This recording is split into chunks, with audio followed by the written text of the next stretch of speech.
بسم اللہ الرحمن الرحیم الذین کفروا وصدوا عن سبیل اللہ اضل اعمالہم، جن لوگوں نے کفر کیا اور اللہ کے راستے سے روکا اور خود بھی رکے. صدا یا سدو میں عرض کر چکا ہوں بار بار، رکنا بھی روکنا بھی، یہ فعل لازم بھی ہے، فعل متعدی بھی ہے. جنہوں نے کفر کیا خود بھی رکے اور دوسروں کو بھی روکا اللہ کے راستے سے، اللہ نے ان کی ساری جد و جہد کو ضائع کر دیا. اضل اعمالہم، ان کی ساری کوشش جو تھی اللہ کے دین کے راستے کو روکنے کی، حضور کی دعوت کو کے راستے کو روکنے کی، سب جا چکی، ضائع ہو چکی، اکارت ہو چکی. اور اب یہ قافلہ جو ہے دعوت محمدی کا صلی اللہ علیہ وسلم اور انقلاب نبوی کا، یہ اپنے منزل کی طرف بڑھے گا، وہ آخری درجے میں اب شامل ہونے والا ہے. والذین آمنوا وعملوا الصالحات وآمنوا بما نزل علی محمد وهو الحق من ربهم کفر عنہم سیئاتہم واصلح بالہم. اور اس کے برعکس جو لوگ ایمان لائے، جنہوں نے نیک عمل کیے اور جو ایمان لائے اس شے پر جو نازل کی گئی ہے محمد پر صلی اللہ علیہ وسلم، وهو الحق، اور وہ حق ہے، من ربهم، ان کے رب کی طرف سے. کفر عنہم سیئاتہم، اللہ نے دور کر دیے، معاف کر دیے ان سے ان کی خطائیں، ان کی غلطیاں. واصلح بالہم، اور ان کے حال کو، ان کی کیفیت کو سنوار دیا، بنا دیا، ان کی سیرتیں، ان کے کردار. اب دیکھ لو یہ جو صحابہ کی جماعت جو ہے، ان کی سیرتیں دیکھو، ان کی شخصیتیں دیکھو. اللہ تعالیٰ نے ان کو نکھار کر ان بھٹیوں میں سے گزار کر کے جو مکے میں تھیں، جن میں سے کہ آزمائشوں کی بھٹیوں میں سے نکل کر آئے ہیں، تو کندن ہو چکے ہیں، خالص زر خالص. ذالک بان الذین کفروا اتبعوا الباطل، یہ اس لیے کہ جن لوگوں نے کفر کیا انہوں نے باطل کی پیروی کی، لہذا وہ تو نتیجہ اس کا وہی نکلنا تھا، کچھ نکل رہا ہے. وان الذین آمنوا اتبعوا الحق من ربہم، اور جو لوگ ایمان لائے انہوں نے پیروی کی حق کی جو ان کے رب کی طرف سے آیا ہے. کذالک یضرب اللہ للناس امثالہم، اسی طرح اللہ تعالیٰ لوگوں کے لیے ان کی مثالیں بیان کرتا ہے. فَإِذَا لَقِيتُمُ الَّذِينَ كَفَرُوا فَضَرْبَ الرِّقَابِ. اب یہ ہے آیت جو مشکلات القرآن میں سے ہے. اس کی وجہ کیا ہے کہ اس میں بھی ایک تقدیم و تاخیر ہے. تقدیم و تاخیر کا اصول میں بتا چکا ہوں، قرآن مجید میں ہوتا ہے اس کے آہنگ کی وجہ سے، اور غور کرنا پڑتا ہے کہ اس کی اصل ترتیب کیا ہے، اور اس سے پھر بات واضح ہوتی ہے. تو یہ قانون دیا جا رہا ہے، اسی کا حوالہ تھا سورہ انفال میں کہ اگر یہ پہلے سے بات نہ آ گئی ہوتی تو اے مسلمانوں، تم نے جو یہ قیدیوں کو زن فدیہ لے کر چھوڑنے کا فیصلہ کیا ہے، اس پر تم پر بڑی سخت گرفت ہوتی ہے اللہ کی. لیکن چونکہ یہ آیت آ چکی تھی، اب وہ اس کی وضاحت میں کر دوں گا آپ کو. فَإِذَا لَقِيتُمُ الَّذِينَ كَفَرُوا، تو اے مسلمانوں جب اب تمہاری مٹ بھیڑ ہو کافروں سے، اب جو ہے عام کانفلکٹ شروع ہونا ہے، اب تلوار سے ٹکرائے گی، میدان میں تمہیں آنا پڑے گا. تو اس کا قاعدہ کیا ہے؟ فَضَرْبَ الرِّقَابِ، تو ان کی گردنوں کو مارنا ہے. پہلا کام یہ ہے، ان کی گردنیں مارو، انہیں قتل کرو. حَتَّى إِذَا أَسْخَنْتُمُوهُمْ، یہاں تک کہ جب تم ان کو اچھی طریقے سے کچل دو، ان کی طاقت ختم ہو جائے. فَشُدُّوا الْوَثَاقَ، پھر تم ان کو قیدی بنا سکتے ہو، پھر باندھو ان کو مضبوطی کے ساتھ. فَإِمَّا مَنًّا بَعْدُ وَإِمَّا فِدَاءً حَتَّى تَضَعَ الْحَرْبُ أَوْزَارَهَا، اور پھر چاہے تو انہیں اس کے بعد جو ہے تم چھوڑ سکتے ہو احسان رکھ کر، بغیر فدیہ لیے، اور وَإِمَّا فِدَاءً، یا فدیہ لے کر. حَتَّى تَضَعَ الْحَرْبُ أَوْزَارَهَا، یہاں تک کہ جنگ جو ہے وہ اپنے ہتھیار رکھ دے، ڈال دے. اس میں ہے اصل میں تقدیم و تاخیر. یہ پہلے ہے حَتَّى إِذَا أَسْخَنْتُمُوهُمْ فَشُدُّوا الْوَثَاقَ حَتَّى تَضَعَ الْحَرْبُ أَوْزَارَهَا فَإِمَّا مَنًّا بَعْدُ وَإِمَّا فِدَاءً. یعنی یہ کہ جب تمہارا مقابلہ کافروں سے ہو تو پہلے مرحلہ یہ ہے کہ ان کی گردنیں مارو، پھر جب ان کی قوت کچھ نہیں جائے پھر تم انہیں قیدی بنا سکتے ہو، جب تک کہ جنگ اپنے ہتھیار بالکل رکھ دے. اب اس کو سمجھ لیجئے کہ ایک ہوتی ہے بیٹلز، ایک ہوتی ہے وار. بدر جنگ تھی لیکن بیٹل کی نوعیت کی تھی، وار تو 6 سال تک چلنی ہے. Battle of Badr, battle of Uhud, battle of Ahzab, battle of Bani Mustaliq, battle معلوم کتنی بیٹلز ہیں. یہ 6 سال تک مسلسل جنگ ہے، جس میں کہ تھوڑا سا وقفہ آیا صلح حدیبیہ کی وجہ سے، ورنہ تو جا رہے. وار واز کنٹینیوئنگ، وار ابھی ختم نہیں ہوئی ہے، ایک بیٹل ختم ہوئی ہے، ایک مہم ختم ہوئی ہے، ایک لڑائی ختم ہوئی ہے، جنگ تو جاری ہے. حتیٰ تضع الحرب اوزارہا، جبکہ وہ جنگ اپنے ہتھیار رکھ دے، یعنی اس درجے وہ دین کا غلبہ ہو جائے کہ اب کوئی ریزسٹنس نہ رہے. تو پھر یہ ہے کہ چاہے تم ان کو چھوڑ دو فدیہ دے کر، اور چاہے تم ان کو ویسے بھی احسان سے بھی چھوڑ دو تو کوئی حرج نہیں، احسان کرو بغیر فدیہ دیے بھی چھوڑ دو تو کوئی حرج نہیں. لیکن جب تک کہ ابھی مقابلہ چل رہا ہے، اس وقت تک فدیہ لے کر چھوڑ دینے کے معنی کیا ہوئے کہ آپ نے کفر کو تقویت پہنچائی. جو آج جنگ کر کے یہاں کرنے کے لیے آئے تھے ان میں سے 70 مارے گئے، اچھا وہ تو کفر کا ایک بازو تو ٹوٹ گیا، لیکن یہ 70 جو تمہاری قید میں آئے تھے اس کو تم نے فدیہ لے کر چھوڑ دیا تو یہ بازو دوبارہ جا کر تم پر حملے کے لیے تیار ہو جائے گا کہ نہیں؟ لیکن چونکہ یہاں پہ اب اس کا معاملہ ججمنٹ کا، واقعتاً دشمن کی قبر کچلی گئی ہے یا نہیں، یہ ہے ججمنٹ کا معاملہ. تو حضور نے اگر یہ سمجھا کہ قبر کچلی گئی ہے تو اس کے اوپر پکڑ نہیں ہو سکتی. اجتہاد جو ہے، اجتہاد کا اصول یہ ہے کہ اجتہاد میں مخطی بھی ہو تو اسے اجر ملتا ہے اور مصیب ہو تو دوہرا اجر ہے.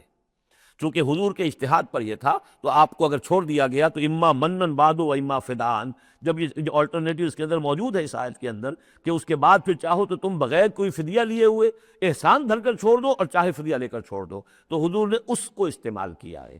اگرچہ اللہ تعالیٰ کے نزدیک ابھی وہ کچلی نہیں گئی تھی کفر کی طاقت، لہذا یہ قبل از وقت ہے جو اجتہاد ہو گیا ہے.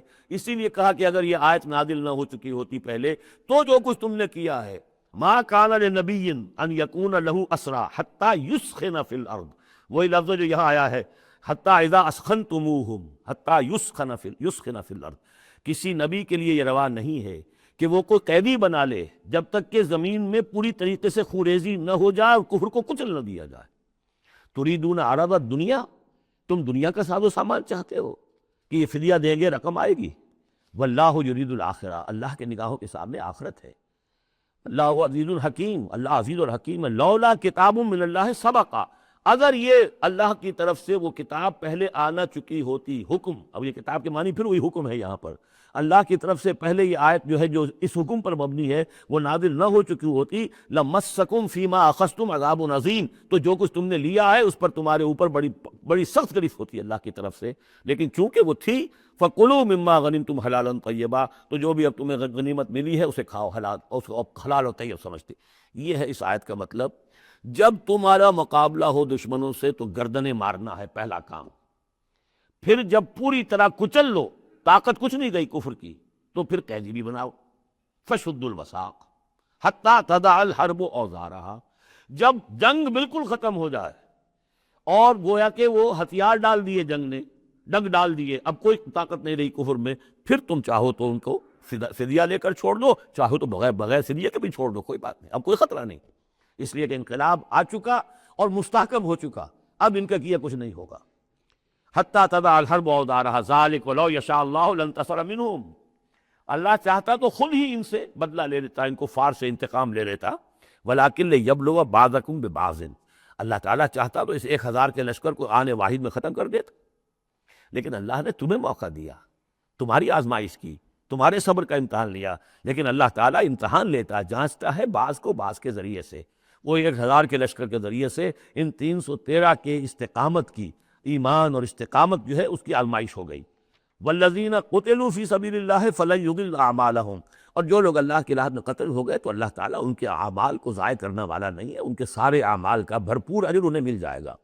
سیہدیہم ویصلح بالہم، اللہ تعالیٰ ان کو راہ دے گا، پہنچا دے گا، جنت تک پہنچا دے گا، اور ان کے جو معاملہ ہوگا وہاں پہ ان کے احوال بہت اعلیٰ ہوں گے، بہت عمدہ ہوں گے. وَيُدْخِلُهُمُ الْجَنَّةَ عَرَّفَهَا لَهُمْ، اور داخل کرے گا انہیں اس باغات میں جو پہلے ہی انہیں پہچنوا دی ہے، بتا دیا ہے کہ اس جنت میں کیا کچھ ہوگا، وہ تو ہم بتا چکے ہیں قرآن کے اندر، اس جنت میں داخل کرے گا. یا ایھا الذین آمنوا ان تنصروا اللہ ینصرکم ویثبت اقدامکم، اہل ایمان اگر تم اللہ کی مدد کرو گے تو اللہ تمہاری مدد کرے گا اور تمہارے قدموں کو جما دے گا. یہ بہت اہم قانون ہے اللہ کا. تم اللہ کی مدد کرو گے تو اللہ مدد کرے گا. تم اللہ کے دشمنوں سے پینگیں بڑھاؤ، دوستیاں کرو، ان کی وفاداریوں کے دم بھرو، انہیں اپنا سرپرست سمجھو، انہیں اپنا حمایتی اور مددگار سمجھو، اور ساتھ ہی دعا کرو تو دعائے قنوت نازلہ چاہے سال بھر کرتے رہو گے، اللہ نہیں سنے گا تمہاری دعا. ڈھاکہ گیا، مشرقی پاکستان گیا، بدترین شکست آ گئی، قنوت نازلہ مکے میں بھی اور مدینہ میں بھی پڑھے جا رہے تھے اور پورے پاکستان میں پڑھے جا رہے تھے، اللہ نے نہیں سنی. تمہاری دوستیاں کس سے؟ اللہ سے تو ہے نہیں. اللہ کے خلاف تو اعلان جنگ ہے، تمہاری ساری معیشت سود پر چل رہی. تم نے اللہ کے باغیوں کو دوست بنایا ہوا، انہیں اپنا سرپرست سمجھتے ہو، انہی کی مدد پر تمہارا جو ہے سارا سہارا بھروسہ ہے. آ رہا تھا کوئی جہاز چل کر امریکہ کا، وہ تو نہیں آیا، تو اللہ کیوں سنے گا تمہاری بات؟ ان تنصروا اللہ ینصرکم ویثبت اقدامکم، اگر تم اللہ کی مدد کرو گے، تم اس کے اگر مخلص ہو، فرما بردار ہو، اس کے دین کا جھنڈا لے کر کھڑے ہو گئے ہو، تن من دھن اس کے لیے لگانے کو تیار ہو، اللہ مدد کرے گا اور تمہارے قدم جما دے گا. والذین کفروا فتعسا لہم، اور وہ لوگ جنہوں نے کفر کیا ہے ان کے لیے تو پھر ہے ان کو گویا کہ رد کر دینا، راندہ درگاہ کر دیے جائیں گے، وہ کھائیں ٹھوکریں۔ وعد اللہ اعمالہم، اللہ نے ان کے تمام اعمال کو، جد و جہد کو، کوششوں کو بالکل گمراہ کر دیا، یعنی ختم ہو گئی وہ، اور ان کا حاصل کچھ نہ ہوا۔ ذالک بانہم کرہوا ما انزل اللہ فاحبط اعمالہم، اس کی وجہ کیا ہے کہ انہوں نے وہ چیز ناپسند کی جو اللہ نے نازل کی، فاحبط اعمالہم، اللہ نے ان کے تمام نیک اعمال بھی ضائع کر دیے۔ یعنی آخر ان میں ایسے بھی تھے کفار میں سے جو غریبوں کو کھانا کھلا دیتے تھے، جو حاجیوں کی خدمت کرتے تھے اور سمجھتے تھے بڑی نیکی کا کام ہم کر رہے ہیں۔ یہ سورہ توبہ میں ہم پڑھ آئے ہیں، اجعلتم سقایۃ الحاج وعمارۃ المسجد الحرام، ان چیزوں کو تم نے بہت بڑی نیکیاں سمجھ رکھا ہے، لیکن یہ کہ اگر تم نے اللہ کے نازل کیے ہوئے قرآن کو ناپسند کیا ہے تو اللہ نے تمہاری ساری اعمال جو ہے حبط کر دی۔ افلم یسیروا فی الارض فینظروا کیف کان عاقبۃ الذین من قبلہم، تو چاہے یہ زمین میں گھومے پھرے نہیں کہ یہ دیکھتے کہ کیا انجام ہوا ان لوگوں کا جو ان سے پہلے تھے۔ دمر اللہ علیہم، اللہ تعالیٰ نے ان پر ہلاکت کو مسلط کر دیا۔ وللکافرین امثالھا، اور ان کافروں کے لیے بھی ایسے ہی انجام آئیں گے۔ ذالک بان اللہ مولی الذین آمنوا وان الکافرین لا مولی لہم، اور یہ اس لیے کہ اللہ تو مولا ہے، رفیق ہے، پشت پناہ ہے، مددگار ہے اہل ایمان کا، اور یہ کہ کافروں کا کوئی مولا ہے ہی نہیں۔ یہ اصل میں یہیں سے حضور نے پھر وہ نعرہ اخذ کیا تھا جب غزوہ احد میں، جب وقتی طور پر مسلمانوں کی شکست ہو گئی اور حضور بھی اور صحابہ بھی پھر پہاڑ کے اوپر چڑھ گئے احد پر، اور اس کے بعد پھر جو دامن میں کھڑے ہوئے تھے، جو کفار کے اس وقت کے سربراہ تھے، اس میں ابو سفیان تھے اور خالد بن ولید، جو بعد میں دونوں ایمان لے آئے، صحابہ میں سے ہیں۔ تو اس وقت یہ ہے کہ ابو سفیان نے نعرہ لگایا تھا، لنا عزا ولا عزا لکم، ہمارے لیے عزا جیسی دیوی ہے، اس نے ہماری مدد کی ہے، تمہارے لیے تو عزا ہے ہی نہیں۔ تو حضور نے کہا تھا مسلمانوں سے، جواب دو، اللہ مولانا ولا مولا لکم، اللہ ہمارا مولا ہے، تمہارا کوئی مولا نہیں۔ اس نے کہا تھا اعلی حبل، لیکن یہ کہ اس کے جواب میں کہا گیا اللہ اکبر، اللہ سب سے اعلیٰ بھی ہے، بڑا بھی ہے۔ تو یہ جو نعرہ ہے کہ اللہ مولانا ولا مولا لکم، ذالک بان اللہ مولی الذین آمنوا وان الکافرین لا مولا لہم، ان اللہ یدخل الذین آمنوا وعملوا الصالحات جنات تجری من تحتها الانہار، یقیناً اللہ تعالیٰ داخل کرے گا ان لوگوں کو جو ایمان لائے، جن نیک عمل کیے، ان باغات میں جن کے دامن میں ندیاں بہتی ہوں گی۔ والذین کفروا یتمتعون ویاکلون کما تاکل الانعام، اور وہ لوگ جو کفر کر رہے ہیں وہ کھا پی رہے ہیں، عیش اڑا رہے ہیں دنیا میں، کھا رہے ہیں جیسے کہ حیوانات بھی کھاتے ہیں۔ والنار مثوی لکم، لیکن یہ کہ بالآخر ان کا ٹھکانہ جو ہے وہ آگ ہے۔ وَكَأَيٍّ مِّن قَرْيَةٍ هِيَ أَشَدُّ قُوَّةً مِّن قَرْيَتِكَ الَّتِي أَخْرَجَتْكَ، اور اے نبی کتنی بستیاں ایسی گزری ہیں کہ جو اس بستی سے کہیں زیادہ قوت میں تھیں جس نے آپ کو نکلنے پر مجبور کیا ہے۔ مکے سے بڑے بڑے شہر تھے، اس سے بڑی اس کی جو ہے قوتیں تھیں، بڑی طاقتور قومیں وہاں رہتی تھیں۔ تو یہ جو بستی جس نے کہ آپ کو وہاں سے نکلنے پر مجبور کیا ہے، اس سے کہیں زیادہ بڑی جو بستیاں تھیں انہیں ہم نے ہلاک کیا۔ اہلکناہم فلا ناصر لہم، ان کو ہم نے ہلاک کر دیا اور ان کا کوئی مددگار نہ ہوا۔ افمن کان علی بینۃ من ربہ کمن زین لہ سوء عملہ، تو بھلا وہ شخص جو اپنے رب کی طرف سے بینہ پر ہے، اس کی سرشت اور اس کی فطرت نیک ہے، اور پھر یہ کہ اس کو اللہ تعالیٰ نے جو ہدایت دی ہے وہ اس پر قائم ہے، کمن زین لہ سوء عملہ، کیا وہ اس جیسا ہو جائے گا کہ جس کے اعمال اس کے لیے مزین کر دیے گئے ہیں، برے اعمال اس کے، لیکن اسے محسوس ہوتا ہے کہ بڑے شاندار میرے اعمال ہیں، میری تہذیب، طریقتکم المثلی، تمہارا کلچر بہت اعلیٰ کلچر، مثالی کلچر، واتبعوا اہواءہم، اور انہوں نے پیروی کی ہے اپنی خواہشات کی۔ ان دونوں میں ظاہر بات ہے کوئی مساوات نہیں ہو سکتی۔ وہ جو اللہ کی طرف سے بینہ پر ہے وہ کامیاب ہونے والے ہیں، اور یہ لوگ جو اپنی خواہشات کی پیروی کر رہے ہیں ناکام ہونے والے ہیں۔ مثل الجنۃ التی وعد المتقون فیہا انہار من ماء غیر آسن وانہار من لبن لم یتغیر طعمہ وانہار من خمر لذۃ للشاربین وانہار من عسل مصفی ولہم فیہا من کل الثمرات ومغفرۃ من ربہم کمن ہوا خالد فی النار وسقوا ماء حمیما فقطع امعاءہم۔ صدق اللہ العظیم۔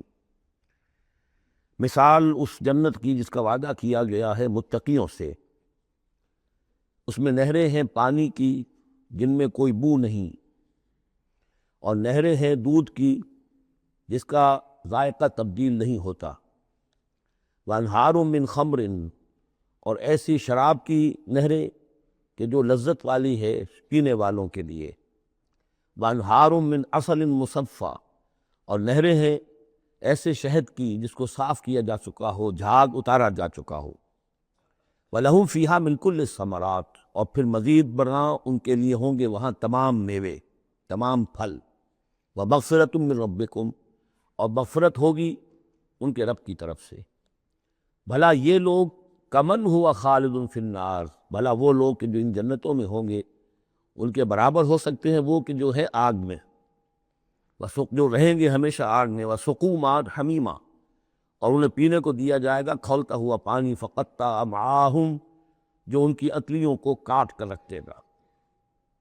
وَمِنْهُم مَّن يَسْتَمِعُ إِلَيْكَ، اب یہاں سے جو اصل مضمون اس سورہ مبارکہ کا ہے، جو میں پہلے عرض کر چکا ہوں کہ قتال سے جو طبیعت اب گھبرا رہی تھی کچھ لوگوں کی، خاص طور پر جن کے دلوں میں روک تھا، منافقت تھی، ان کی کیفیت ہے جو اس سورہ مبارکہ میں بڑی تفصیل سے آئے گی۔ وَمِنْهُم مَّن يَسْتَمِعُ إِلَيْكَ، ان میں سے کچھ لوگ ایسے بھی ہیں جو اے نبی آپ کی بات بڑی توجہ سے سنتے ہیں۔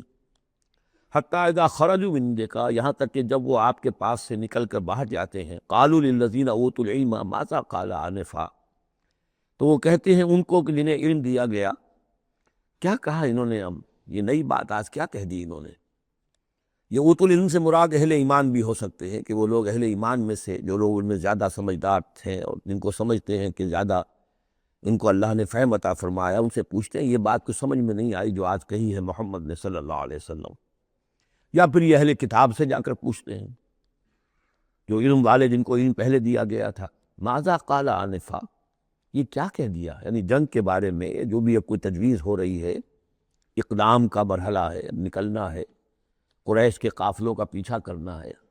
ماذا قال آنفا اولئک الذین طبع اللہ علی قلوبہم، یہ وہ لوگ ہیں کہ جن کے دلوں پر اللہ تعالیٰ نے مہر کر دی ہے، واتبعوا اہواءہم، اور یہ اپنی خواہشات کی پیروی کر رہے ہیں۔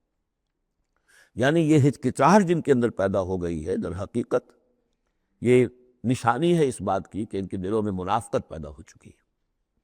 والذین اہتدوا زادہم ھدی، اور جو ہدایت پر ہے اللہ تعالیٰ نے ان کی ہدایت میں اضافہ کیا ہے، اس نئے مرحلے کے آنے سے ان کے جوش ایمان میں اور ذوق شہادت میں اضافہ ہو گیا ہے۔ وآتاہم تقواہم، اللہ تعالیٰ نے انہیں ان کے تقویٰ میں اور اضافہ فرمایا ہے۔ فہل ینظرون الا الساعۃ ان تأتیہم بغتۃ، تو یہ کس چیز کے منتظر ہے سوائے قیامت کے کہ وہ آ دھمکے ان پر اچانک۔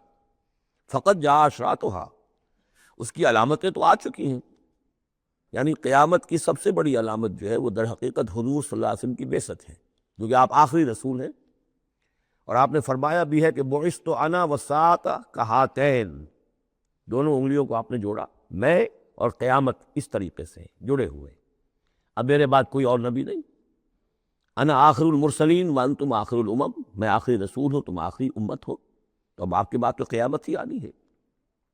فَأَنَّىٰ لَهُمْ إِذَا جَاءَتْهُمْ ذِكْرَاهُمْ، تو جب وہ آ جائے گی، ان پر دھمک آ جائے گی، آ دھمکے گی، تو پھر اس وقت ان کا یاد کرنا یا نصیحت اخذ کرنا یا سبق حاصل کرنا ان کے کس کام کا ہوگا۔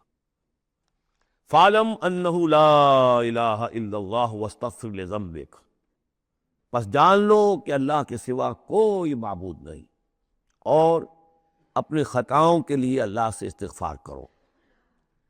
اب یہاں ایک تو یہ ہے کہ یہ بات خطاب کر کے حضور سے کہی جا رہی ہے واحد کے صیغے میں، اس حوالے سے ایک تعویل تو یہ ہو سکتی ہے کہ یہ حقیقت میں حضور کی وساطت سے آپ کی امت سے کہی جا رہی ہے، لیکن یہ ہے کہ اس میں علماء نے یہ بات بھی نکالی ہے کہ یہاں حضور مخاطب ہے، اور حضور کی مخاطبت میں یہ پہلو موجود ہے کہ حضور کے گناہ کا معاملہ جو ہے ہم اپنے گناہ پر قیاس نہ کریں۔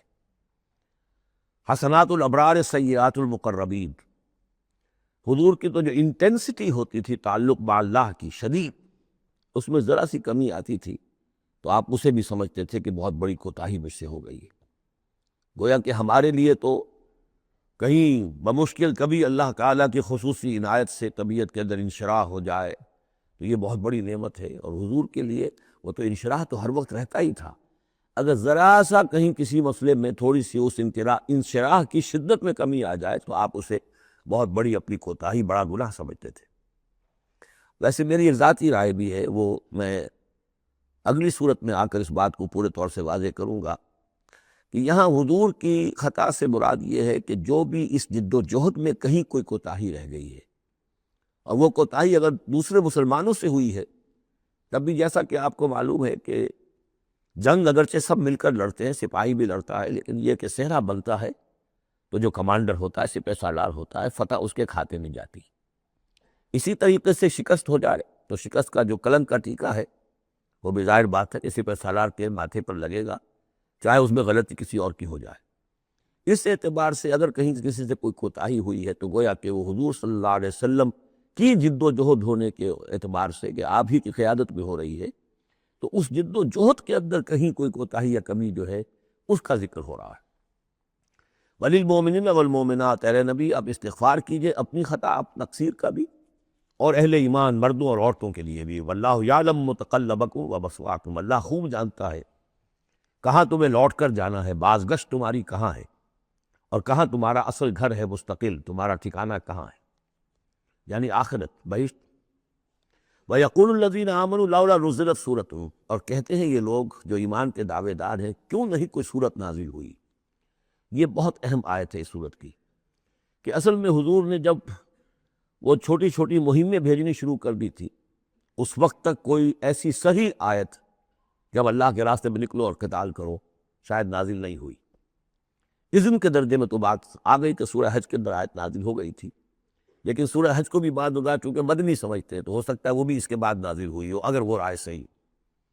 باقی سورہ بقرہ کے اندر جو آیات آئی ہیں وہ بھی یہ ہے کہ جب وہ تم سے جنگ کریں، قاتلوا فی سبیل اللہ الذین یقاتلونکم، اور بظاہر ہجرت کے بعد ابتدا ابھی مکے والوں کی طرف سے نہیں ہوئی تھی، انیشیٹو حضور نے لیا ہے. چھوٹے چھوٹے دستے آپ نے بھیجنے شروع کر دیے، ان کا گھیراؤ گویا کہ آپ کر رہے. ایک تو پولیٹیکل آئسولیشن آف قریش کہ جہاں بھی آپ گئے 4 مہموں میں تو آپ خود بھی تشریف لے گئے، 8 مہمات ہیں کل بدر سے پہلے، جن میں سے 4 میں آپ نے بھی شرکت فرمائی، اس لیے وہ غزوات کہلاتے ہیں. عام ہمارا خیال ہے کہ پہلا غزوہ جو ہے غزوہ بدر ہے، اس سے پہلے 8 ہیں مہمات جن میں سے 4 سرایا ہیں جن میں حضور تشریف نہیں لے گئے، مسلمانوں کو آپ نے بھیجا، اور 4 غزوات ہیں. جہاں آپ گئے وہاں جا کر آپ نے وہاں کے قبیلے سے، اس علاقے میں جو قبیلہ آباد تھا اس سے آپ نے صلح کر لی. اب یا تو وہ پہلے حلیف تھا قریش کا، اب حلیف بن گیا وہ حضور کا صلی اللہ علیہ وسلم، یا یہ کہ نیوٹرل بن گیا، اس نے کہا کہ نہ ہم آپ کی مدد کریں گے قریش کے خلاف، نہ قریش کی مدد کریں گے آپ کے خلاف. نتیجہ یہ ہوا کہ پولیٹیکل جو انفلوئنس تھا، zone of influence, political influence Quraish کا وہ کم ہو رہا ہے.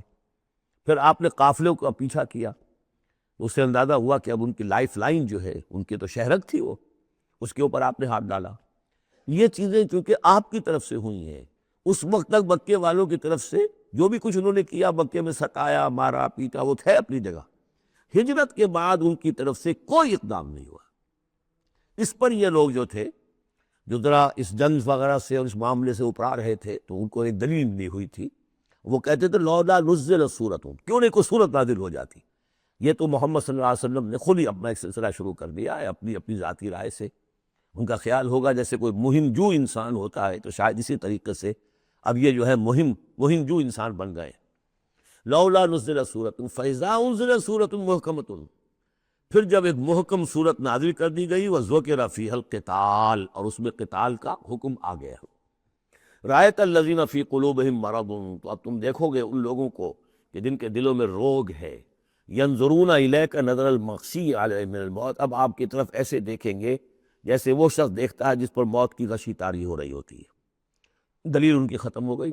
تب وہ کہتے تھے کہ آیت اترے کو قرآن نازل ہو جس سے معلوم ہو کہ اب قتال ہے، یہ اللہ کا حکم ہے. اسی لیے اسی آیت میں جو لفظ قتال آیا ہے اسی کے حوالے سے اس سورت کا نام سورہ قتال بھی ہے. فَإِذَا أُنزِلَتْ سُورَةٌ مُحْكَمَةٌ وَذُكِرَ فِيهَا الْقِتَالُ رَأَيْتَ الَّذِينَ فِي قُلُوبِهِم مَرَضٌ يَنظُرُونَ إِلَيْكَ نَظَرَ الْمَغْشِيِّ عَلَيْهِ مِنَ الْمَوْتِ فَأَوْلَىٰ لَهُمْ، تو افسوس ہے ان پر، بربادی ہے ان کے لیے. طاعۃ وقول معروف، دیکھو ایمان لائے ہو، ایمان کا دعویٰ کر رہے ہو تو اطاعت لازم ہے تم پر، طاعۃ وقول معروف. ہاں کوئی مشورہ دینا ہے، بھلی بات کہنی ہے، کوئی حرج نہیں ہے، مشورہ دے سکتے ہو، اچھی بات کہہ سکتے ہو، لیکن اطاعت کرنی پڑے گی. فَإِذَا عَزَمَ الْأَمْرُ، مشورے کے بعد جب فیصلہ ہو جائے، ایک بات طے ہو جائے، فَلَوْ صَدَقُوا اللَّهَ لَكَانَ خَيْرًا لَهُمْ، تو اب اگر انہوں نے جو وعدہ اللہ سے کیا ہوا تھا اور جو میثاق ایمان ان کا ہے اس کو اگر یہ سچا کریں گے، ثابت ہوں گے سچے، تبھی ان کی خیریت ہے، تبھی ان کے لیے بہتری ہے. فَهَلْ عَصَيْتُمْ إِن تَوَلَّيْتُمْ أَن تُفْسِدُوا فِي الْأَرْضِ وَتُقَطِّعُوا أَرْحَامَكُمْ، اس آیت کے دو ترجمے کیے گئے ہیں. پہلے میں وہ ترجمہ کر رہا ہوں کہ جو شیخ الہند کا بھی ہے اور مجھے اسی سے اتفاق ہے کہ تم ذرا سوچو، اگر جس حال میں اس وقت تم ہو، اگر تمہیں حکومت مل جائے، تم والی بن جاؤ، تمہیں یہاں اقتدار مل جائے اس جزیرہ نما عرب میں، تو تمہاری ابھی چونکہ پوری تربیت نہیں ہوئی ہے، خاص طور پر ظاہر بات ہے کہ جو انصار مدینہ تھے ابھی ابھی ایمان لائے تھے، ان کی تربیت تو نہیں ہوئی. ان میں ایک بڑی تعداد ایسے لوگوں کی بھی شامل تھی، آپ کو معلوم ہے کہ جو منافق تھے. آخر غزوہ احد میں 1/3 نفری جو ہے وہ نکل کر چلی گئی تھی، تو معلوم ہوا کہ اس میں اتنی بڑی تعداد میں منافق بھی تھے. اگر اس حال میں تمہیں کہیں حکومت مل جائے تو تم کیا کرو گے؟ تفسدوا فی الارض، زمین میں فساد مچاؤ گے، وتقطعوا ارحامکم، اور اپنے رحمی رشتے کاٹو گے. یہ بات سمجھنی چاہیے ان جماعتوں کو بھی کہ جو چاہے اپنے دانش میں دین کے لیے اقتدار حاصل کرنا چاہتی ہے، کہ ہم دین کو قائم کرنے کے لیے چاہتے ہیں کہ ہمارا غلبہ ہو، لیکن یہ کہ اگر وہ اپنے کارکنوں کی تربیت پر زور نہیں دیں گے، ان میں خلوص اور اخلاص اور للہیت، خالص اللہ کے لیے جو کرنا ہے اللہ کے لیے اور دین کے احکام کے مطابق، اگر ان جماعتوں کے کارکن جو ہیں وہ اس کی پوری تربیت یافتہ نہیں ہوں گے، تو ہو سکتا ہے کہ بجائے اگر انہیں کہیں اختیار مل جائے تو بجائے کہ اصلاح کے اور فساد ہو جائے. اور پہلا فساد تو اس اعتبار سے کہ بہرحال وہ لوگ فاسق اور فاجر تھے، انہوں نے جو فساد مچایا سو مچایا، لیکن اگر دین کے نام پر کہیں فساد مچ جائے تو پھر دین بدنام ہو جائے گا. یہ ہے مضمون کہ جو یہاں اس آیت میں آیا ہے کہ ابھی تمہیں امتحانوں میں سے گزرنا پڑے گا، بھٹیوں میں سے نکلو گے تب تم زرے خالص بنو گے اور کندن بنو گے. ایک ترجمہ یہ کیا گیا ہے ان تولیتم، مطلب اگر تم منہ موڑ لو گے، قتال نہیں کرو گے، تو اس کا نتیجہ یہ نکلے گا کہ زمین میں فساد ہوگا اور تم اپنے رحمی رشتے قطع کرو گے. لیکن میرے نزدیک پہلا مضمون، یہ ترجمہ میں آپ کو پڑھ کر سنا رہا ہوں، شیخ الہند کا ہے. پھر تم سے یہ بھی توقع ہے کہ اگر تم کو حکومت مل جائے تو خرابی ڈالو ملک میں اور قطع کرو اپنی قرابتیں. مجھے اسی سے اتفاق ہے. اولئک الذین لعنہم اللہ فاصمہم واعمی ابصارہم، یہ وہ لوگ ہیں کہ جن پر اللہ تعالیٰ نے لعنت کی ہے اور انہیں بہرا بھی کر دیا ہے اور ان کی نگاہوں کو اندھا کر دیا ہے. افلا یتدبرون القرآن ام علی قلوب اقفالها، کیا یہ قرآن پر تدبر نہیں کرتے؟ قرآن پر تدبر کریں، اس کے بین السطور بھی تو پڑھیں. غلبہ دین کی جد و جہد میں یہ سارے مراحل آنے والے ہیں، یہ تو ان سے پہلے کہہ دیا گیا تھا، سورہ عنکبوت میں آ چکا تھا. احسب الناس ان یترکوا ان یقولوا آمنا وهم لا یفتنون، کیا لوگوں نے یہ سمجھا تھا کہ صرف یہ کہنے سے کہ ہم ایمان لائے انہیں چھوڑ دیا جائے گا اور بخش دیا جائے گا اور انہیں آزمایا نہیں جائے گا؟ وَلَقَدْ فَتَنَّا الَّذِينَ مِن قَبْلِهِمْ فَلَيَعْلَمَنَّ اللَّهُ الَّذِينَ صَدَقُوا وَلَيَعْلَمَنَّ الْكَاذِبِينَ. ہم نے تو ہمیشہ جو بھی ان سے پہلے تھے ان کو بھی آزمایا ہے، اور اللہ تو صاف کھول دے گا، واضح کر دے گا کہ کون حقیقت میں سچے مومن ہے اور کون جھوٹ موٹ کے مومن بنے ہوئے ہیں. اور اسی صورت میں آگے بھی آ گیا فَلَيَعْلَمَنَّ اللَّهُ الَّذِينَ آمَنُوا وَلَيَعْلَمَنَّ الْمُنَافِقِينَ. اللہ تو بالکل دودھ کا دودھ پانی کا پانی جدا کر دے گا کہ اللہ تعالیٰ کھول دے گا کہ کون واقعی مومن اور کون منافق ہے. تو کیا یہ لوگ قرآن پر تدبر نہیں کرتے یا ان کے دلوں پر قفل پڑ چکے ہیں؟ ان الذین ارتدوا علی ادبارہم من بعد ما تبین لہم الہدی، یقیناً وہ لوگ جو اپنی پیٹھوں کے بل مڑ جائیں گے اس کے بعد کہ ان پر ہدایت واضح ہو چکی ہو. الشیطان سول لہم، شیطان نے در حقیقت ان کے لیے یہ مرحلہ ارتداد کا اور پیچھے مڑ جانے کا آسان کر دیا ہے. وَأَمْلَىٰ لَهُمْ، اور ان کو بڑی طول عمل کے اندر پھنسا دیا ہے، لمبے لمبے ان کی امیدیں ہیں دنیا کے اندر. ظاہر بات ہے دنیا میں بڑے بڑے نقشے بنا رکھے ہیں، تو اب یہ میدان جنگ میں جاتے ہوئے تو انسان کترائے گا. ذَلِكَ بِأَنَّهُمْ قَالُوا لِلَّذِينَ كَرِهُوا مَا نَزَلَ اللَّهُ سَنُطِيعُكُمْ فِي بَعْضِ الْأَمْرِ، یہ اس لیے ہے کہ انہوں نے کہا ان لوگوں سے جنہیں ناپسند ہے وہ شے جو اللہ نے نازل کی. اللہ نے قرآن نازل کیا، یہ ناپسند کس کو تھا؟ قریش کو تھا، کفار کو اور یہود کو. تو یہ لوگ یہ ایمان تو لے آئے تھے، لیکن یہ کہ ان کے اندر وہ روگ تھا، دلوں میں وہ مرض تھا، وہ نفاق کی بیماری جڑ پکڑ چکی تھی. وہ یہ کہتے تھے ذالک بانہم قالوا للذین کرہوا ما نزل اللہ، جن لوگوں کو یہ اللہ کے اتاری ہوئی کتاب اور اللہ کے اتارے ہوئے احکام پسند نہیں آتے، ان سے جا کر ان کا سنطیعکم فی بعض الامر. تو دیکھیے ہم اگرچہ ایمان تو لے آئے ہیں، اب محمد کی بات تو ہمیں ماننی ہے، لیکن ہم آپ کی بھی اطاعت جاری رکھیں گے، کچھ چیزوں کے اندر آپ کی بات پر ہم عمل کریں گے، آپ کا حکم مانیں گے. آپ یہ نہ سمجھیے کہ ہم نے آپ سے اپنا رشتہ بالکل توڑ لیا. منافق اسی کو کہتے ہیں کہ جس نے دونوں کے ساتھ جوڑا رکھنے کی اپنے آپ کو کوشش کی. مذبذبین بین ذالک لا الہ الا ولا الہ الا، ان کے پاس جاتے ہیں تو کہتے ہیں، اہل ایمان کے پاس آتے ہیں تو کہتے ہیں ہم ایمان لے آمنا. وَإِذَا خَلَوْا إِلَىٰ شَيَاطِينِهِمْ قَالُوا إِنَّا مَعَكُمْ إِنَّمَا نَحْنُ مُسْتَهْزِئُونَ وَاللَّهُ يَعْلَمُ إِسْرَارَهُمْ، اور اللہ تعالیٰ کو خوب معلوم ہے جو کچھ کی خفیہ باتیں کرتے ہیں جا کر۔ فَكَيْفَ إِذَا تَوَفَّتْهُمُ الْمَلَائِكَةُ يَضْرِبُونَ وُجُوهَهُمْ وَأَدْبَارَهُمْ، تو کیا حال ہوگا ان کا جب کہ ان کی جانیں قبض کریں گے فرشتے، ان کے چہروں پر ضرب لگاتے ہوئے، ان کی پیٹھوں کے اوپر ضرب لگاتے ہوئے۔ ذَلِكَ بِأَنَّهُمُ اتَّبَعُوا مَا أَسْخَطَ اللَّهُ، یہ اس لیے کہ انہوں نے پیروی اس چیز کی جو اللہ کو ناپسند ہے۔ وَكَرِهُوا رِضْوَانَهُ، اور ناپسند کیا انہوں نے اللہ کی رضا کو۔ فَأَحْبَطَ أَعْمَالَهُمْ، تو اللہ نے ان کے سارے اعمال اکارت کر دیے، حبط کر دیے۔ یعنی اب تک انہوں نے حضور کے پیچھے نمازیں جو پڑھی ہیں اور جو بھی کوئی نیکیاں کی ہیں، اب جب مرحلہ آ گیا ہے قتال کا اور یہ جی چرا رہے ہیں، تو گویا کہ وہ سارے ان کے اب تک کے جو اعمال ہیں وہ حبط ہو جائیں۔ ام حسب الذین فی قلوبہم مرض ان لن یخرج اللہ اضغانہم، کیا سمجھا تھا ان لوگوں نے کہ جن کے دلوں میں یہ روگ ہے کہ اللہ تعالیٰ ان کے کھوٹ کو ظاہر نہیں کرے گا، وہ اپنے کھوٹ کو اندر جو نفاق کی بیماری لیے پھرتے ہیں اس کو چھپائے رکھ سکیں گے؟ انہوں نے یہ سمجھا تھا، اللہ تعالیٰ نے تو اسے واضح کرنا تھا۔ فَلَيَعْلَمَنَّ اللَّهُ الَّذِينَ آمَنُوا وَلَيَعْلَمَنَّ الْمُنَافِقِينَ، تو ام حسب الذین فی قلوبہم مرض ان لن یخرج اللہ اضغانہم، انہوں نے یہ سمجھا تھا کہ اللہ تعالیٰ ان کے کھوٹ کو، دلوں کے کھوٹ کو علم نشرہ نہیں کر دے گا۔ وَلَوْ نَشَاءُ لَأَرَيْنَاكَهُمْ، اور اگر ہم چاہیں تو اے نبی آپ کو دکھا دیں کہ یہ ہیں وہ لوگ۔ فَلَعَرَفْتَهُمْ بِسِیمَاهُمْ، آپ ان کے چہروں سے انہیں خود ہی پہچان لیں گے۔ ظاہر بات ہے کہ صادق اور ایمان شخص کا چہرہ اور ایک منافق کا چہرہ، انسان کے قلب کی کیفیت جو ہوتی ہے وہ تو چہرے کے اوپر جو ہے، face is the index of mind, ذہنی کیفیت جو ہے، قلب کی کیفیت جو ہے وہ چہرے پر ہوتی ہے۔ فَلَعَرَفْتَهُمْ، تو آپ پہچان ہی چکے ہیں انہیں ان کے چہروں سے۔ وَلَتَعْرِفَنَّهُمْ فِي لَحْنِ الْقَوْلِ، اور مزید آپ پہچان لیں گے انہیں ان کی گفتگو کے ڈھب سے، انداز سے۔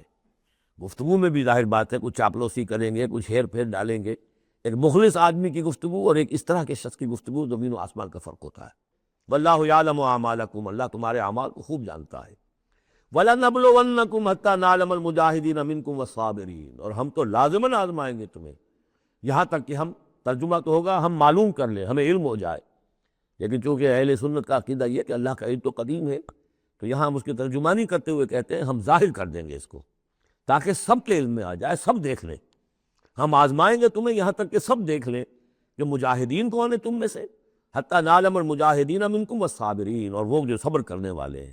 وَنَبْلُوَ أَخْبَارَكُمْ، اور ہم تمہارے سارے حالات کی پوری طریقے سے تحقیق کر لیں۔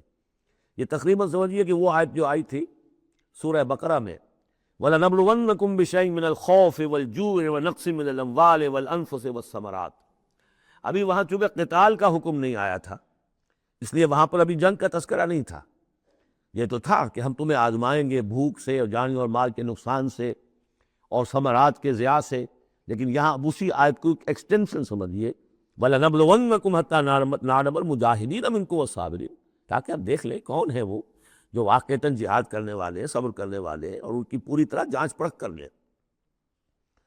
إِنَّ الَّذِينَ كَفَرُوا وَصَدُّوا عَن سَبِيلِ اللَّهِ وَشَاقُّوا الرَّسُولَ مِن بَعْدِ مَا تَبَيَّنَ لَهُمُ الْهُدَىٰ لَن يَضُرُّوا اللَّهَ شَيْئًا، یقیناً وہ لوگ جنہوں نے کفر کیا اور جو روکتے رہے لوگوں کو بھی اللہ کے راستے سے اور اللہ کی اور اس کے رسول کی مخالفت میں سرگرم رہے، زدہ میں پڑ گئے، من بعد ما تبین لهم الہدیٰ، اس کے بعد کہ ان کے لیے ہدایت واضح ہو چکی تھی، لن یضروا اللہ شیئا، وہ اللہ کا کچھ نہیں بگاڑ سکیں گے، وسیحبط اعمالهم، اللہ تعالیٰ ان کے اعمال کو بھی حبط کر دے گا۔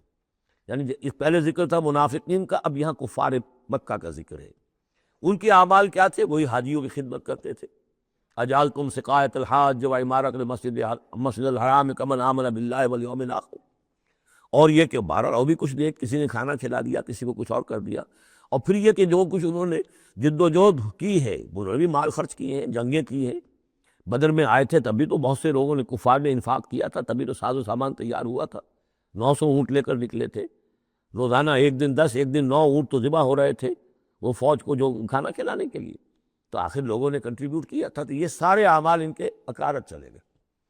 یا ایھا الذین آمنوا اطیعوا اللہ واطیعوا الرسول ولا تبطلوا اعمالکم، اہل ایمان اللہ کی اطاعت کرو، اس کے رسول کی اطاعت کرو، لا تبطلوا اعمال، اپنے اعمال ضائع نہ کرا بیٹھنا۔ یعنی اب تک اگر تم نے کچھ اعمال کیے ہیں، کوئی محنت بھی کی ہے، کچھ انفاق بھی کیا ہے، کچھ اور جد و جہد کی ہے، لیکن اب جو یہ مرحلہ نیا آ گیا ہے، اس کو یوں سمجھیے اب امر حال یہ ہے اللہ کا اس کے رسول کا جس وقت جو حکم ہے اس وقت اس کو ماننا ہو۔ اب حکم یہ ہے، لہذا اگر اس میں تم نے کہیں پیٹھ دکھا دی تو تم اپنے سارے سابقہ اعمال کو باطل کرا لو گے۔ ان الذین کفروا وصدوا عن سبیل اللہ ثم ماتوا وهم کفار فلن یغفر اللہ لهم، یقیناً وہ لوگ کہ جنہوں نے کفر کیا اور اللہ کے راستے سے وہ روکتے رہے اور یا رکے رہے، یہ دونوں جیسے میں نے عرض کیا کہ صدا یا صدو جو ہے یہ فعل لازم بھی ہے، فعل متعدی بھی ہے۔ ثم ماتوا وهم کفار، اور وہ مر گئے اسی حال میں کہ وہ کافر تھے، فلن یغفر اللہ لهم، تو ایسے لوگوں کو اللہ تعالیٰ ہرگز نہیں بخشے گا۔ فلا تہنوا، تو اے مسلمانوں تم ڈھیلے نہ پڑو، بودے پن کا مظاہرہ نہ کرو، وتدعوا الی السلم، سیدھا سلم میں، اور تم جو اب یہ کہہ رہے ہو صلح کی بات ہونی چاہیے اور سلامتی کی بات ہونی چاہیے اور خام خواہ کی لڑائی جھگڑا جو ہے اس سے کیا حاصل ہے، یہ جو تم کر رہے ہو یہ نہ کرو۔ فلا تہنوا وتدعوا الی السلم، بلکہ اب جو مرحلہ آ گیا ہے اب تو سرفروشی کا مرحلہ آ گیا ہے، وانتم الاعلون، اور گھبراؤ نہیں، تم ہی سب سے اونچے رہو گے، سربلند رہو گے، غالب ہوگے۔ واللہ معکم، اللہ تمہارے ساتھ ہے، اس کی مدد تمہارے شامل حال ہے۔ ولن یترکم اعمالکم، اللہ تعالیٰ تمہارے اعمال ضائع نہیں کرے گا۔ انما الحیات الدنیا لعب و لہو، یہ دنیا کی زندگی تو کھیل ہے اور کچھ جی کا بہلانا ہے، اس کے سوا کیا ہے؟ آخرت کے مقابلے میں تو یہ دھوکے کا سامان ہے، دھوکے کی تکتی ہے۔ وما الحیات الدنیا الا متاع الغرور وان تؤمنوا وتتقوا یؤتکم اجورکم، اگر تم ایمان لاؤ، ایمان پر قائم رہو اور اپنے رب کا تقوی اختیار کیے رکھو، اللہ تعالیٰ تمہیں دے گا تمہارے بدلے، تمہارے اجر۔ ولا یسألکم اموالکم، اور وہ تم سے تمہارے مال نہیں مانگتا، مطلب یہ کہ سارے مال نہیں مانگتا یا تم سے زبردستی مال نہیں مانگتا۔ دیکھیے دونوں چیز ذہن میں رکھیے، اللہ مال تو مانگتا ہے، من ذا الذی یقرض اللہ قرضا حسنا، کون ہے جو اللہ کو قرض حسنا دیتا ہے؟ کتنی مرتبہ کہا اللہ کی راہ میں انفاق کرو، اللہ کی راہ میں انفاق کرو۔ سورہ بقرہ میں ہم پڑھ چکے ہیں، انفقوا فی سبیل اللہ ولا تلقوا بایدیکم الی التہلکہ، اللہ کی راہ میں خرچ کرو، لگا دو، اپنے آپ کو اپنے ہاتھوں ہلاکت میں مت ڈالو۔ یہ اللہ کا مال مانگنا تو ہے، لیکن ایک تو یہ کہ جبر نہیں کیا۔ یہ کمال ہے محمد رسول اللہ صلی اللہ علیہ وسلم کا، اتنی عظیم انقلابی جد و جہد۔ کبھی آپ نے نہیں کہا کہ ایمرجنسی ہے لہذا اب سب کا مال ضبط، فلاں کا مال ضبط، کچھ نہیں، جو بھی تشویق ہے ترغیب ہے، لیکن جس نے دیا اپنی مرضی سے دیا، سوائے ایک جنگ کے نفیر عام بھی نہیں تھی، تشویق ہے، ترغیب ہے۔ حرض المؤمنین علی القتال، نکلو اللہ کی راہ میں، شہادت جو ہے اس کو اپنا مقصود سمجھو، شہادت ہے مطلوب و مقصود ہے مومن، جبر نہیں کیا۔ یہ کمال ہے میرے نزدیک، ویسے تو کمال ہر پہلو سے ہے، لیکن یہ نکتہ بھی ذہن میں رکھیے کہ کہیں بھی کسی صورتحال میں جبر کا معاملہ نہیں آیا۔ تو اللہ تعالیٰ تم سے جبرن نہیں مانگتا یا کل کے کل مال نہیں مانگتا۔ ان یسألکموہا، اگر وہ تم سے مانگے تمہارے سارے مال، فیحفکم، اور تم پر سختی کرے اور تنگی کرے، تبخلو، تم بخل سے کام لوگے، ویخرج اضغانکم، اور اللہ ظاہر کر دے گا پھر تمہارے اندر کے کھوٹ کو، جو تمہارا کھوٹ اندر ہے وہ زبانوں پر آ جائے گا، جیسا کہ غزوہ احزاب کے موقع پر آ گیا کہ ما وعدنا اللہ ورسولہ الا غرورا، منافقین نے یہ بات کہہ دی کھلم کھلا کہ اللہ اور اس کے رسول نے تو ہمیں دھوکہ دیا، سب باغ دکھائے۔ ہاں انتم ہؤلاء تدعون لتنفقوا فی سبیل اللہ، تمہیں بلایا جا رہا ہے، ترغیب دی جا رہی ہے، تمہیں تشویق دی جا رہی ہے کہ تم اللہ کی راہ میں خرچ کرو، لتنفقوا فی سبیل اللہ، فمنکم من یبخل، تم میں سے کوئی وہ بھی ہے جو بخل سے کام لیتے ہیں، ومن یبخل فانما یبخل عن نفسہ، جو کوئی بخل سے کام لے رہا ہے وہ بخل اپنے آپ سے کر رہا ہے، وہ اپنے وہ فائدے چھوڑ رہا ہے کہ جو انفاق سے اسے ملیں گے۔ ایک کے 700 ملتے ہوں تو اگر نہیں دے رہے آپ ایک، تو کس کا گھاٹا کیا؟ اپنا نقصان کیا نا، تو وہ تو اپنی جان سے ہی نفس کا جو ہے بخل کر رہا ہے۔ واللہ الغنی وانتم الفقراء، اور اللہ تعالیٰ تو غنی ہے، یہ تو تمہارے امتحان کے لیے مانگ رہا ہے تم سے، اللہ کو قرض دو۔ اللہ تعالیٰ تم سے صدقات بھی قبول کر لیتا ہے، وَيَقْبَلُ الصَّدَقَاتِ، صدقات قبول کر لیتا ہے، یہ اللہ تعالیٰ کی طرف سے تمہارے لیے تمہارا اعزاز ہے، اکرام ہے۔ واللہ الغنی، حالانکہ وہ غنی ہے، وانتم الفقراء، اور محتاج اصل میں تم ہے۔ وَإِن تَتَوَلَّوْا، یہ آیت بڑی فیصلہ کن ہے۔ ان تتولوا، اگر تم پیٹھ پھیر لوگے، یستبدل قوما غیرکم، تو تمہیں ہٹا کر کسی اور قوم کو لے آئے گا، ثم لا یکونوا امثالکم، پھر وہ تمہاری طرح کے نہیں ہوں گے۔ اب یہ ہو سکتا ہے کہ اس کا اطلاق جو ہے اس وقت کے کچھ لوگوں پر بھی ہوا ہو کہ جنہوں نے منافقت کی بنا پر پیٹھ موڑ لی، اللہ نے اپنے نبی کے لیے ان سے زیادہ جو ہے جانثار قسم کے اہل ایمان جو ہے وہ فراہم کر دیے، لیکن یہی آیت جو ہے اس اعتبار سے کہ حضور کی بعثت اصلی، بعثت خصوصی امیین کے لیے تھی، بنی اسماعیل اور عرب کے مشرکین جو ان کے تابع تھے، ان کے لیے یہ کہ یہ بات ان سے کہی جا رہی ہے کہ اب تمہیں سے امت بنی ہے۔ امت المسلمہ کن سے بنی ہے؟ اس کا نیوکلیس اہل عرب، وہی امت عرب کے لوگ۔ اگر یہ مشن جو تمہارے حوالے ہوا ہے کذالک جعلناکم امۃ وسطا لتکونوا شہداء علی الناس ویکون الرسول علیکم شہیدا، اگر تم نے اس مشن سے منہ موڑ لیا تو اللہ تمہیں ہٹائے گا، معزول کر دے گا، کسی اور قوم کو لے آئے گا۔ چنانچہ میرے نزدیک اس آیت کا ظہور ہوا ہے بتمام و کمال 13ویں صدی عیسوی میں، جبکہ اللہ تعالیٰ نے عربوں کو امت مسلمہ کی قیادت سے معزول کر دیا۔ 1258 عیسوی میں سقوط بغداد ہوا، ہلاکو کے ہاتھوں جو مسلمانوں پر تاتاریوں کے ہاتھوں بیتی ہے، کروڑوں مسلمان قتل ہوئے اس وقت، معمولی نہیں۔ اور آخری خلیفہ بنو عباس کا، اس کو کھینچ کر محل سے گھسیٹ کر باہر نکالا گیا، جانور کی ایک کھال میں لپیٹ کر تاتاریوں نے اپنے گھوڑوں کے سموں تلے اسے کچل دیا۔ وہ گویا کہ عربوں کی کا معزول ہونا تھا امت مسلمہ کی قیادت سے۔ اس کے بعد کچھ عرصہ گزرا ہے، لیکن پھر اللہ نے وہ ایک معجزہ دکھایا کہ انہی تاتاریوں میں سے کتنی قومیں ایمان لے آئیں۔ ہے آیا فتنہ تاتار کے افسانے سے، پاسماں مل گئے کعبے کو صنم خانے سے۔ پھر وہی تاتاری تھے جن میں سے ترکان تیموری نکل آئے، ترکان صفوی نکل آئے، ترکان سلجوقی ان سے بھی پہلے آ چکے تھے، اور ترکان عثمانی، پھر گریٹ آٹومان امپائر، پھر خلافت بھی اللہ نے پھر وہاں منتقل کر دی۔ 400 برس تک خلافت جو ہے وہ بھی ترکان عثمانی کے پاس رہی۔ ان تتولوا یستبدل قوما غیرکم ثم لا یکونوا امثالکم۔ صدق اللہ العظیم۔